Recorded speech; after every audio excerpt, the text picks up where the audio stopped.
কক্সবাজারে যৌথ বাহিনীর অভিযান চলাকালে এক সেনা কর্মকর্তাকে ছুরিকাঘাতে হত্যা করেছে সন্ত্রাসীরা।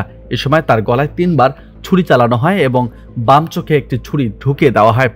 উদ্ধার করে হাসপাতালে নেওয়ার আগে ওই সেনা কর্মকর্তার মৃত্যু হয়েছে।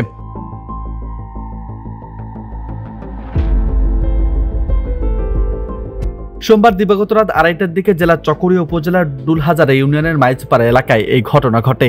পরে মঙ্গলবার সকালে এক খুদে বার্তায় এই খবর নিশ্চিত করে আন্তঃবাহিনী জনসংযোগ পরিদপ্তর আইএসপিআর।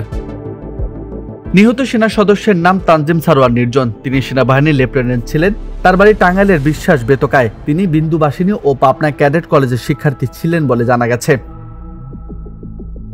চকরিয়া থানার অফিসার ইনচার্জ মোহাম্মদ মঞ্জুর কাদের ভূঁইয়া সাংবাদিকদের জানান, রাতে সেনাবাহিনীর একটি দল ডুলাহাজারার মাইজপাড়া গ্রামে অস্ত্র উদ্ধার অভিযানে যায়। এ সময় সশস্ত্র ডাকাত দেখে দ্রুত আটক করতে যান তানজিম।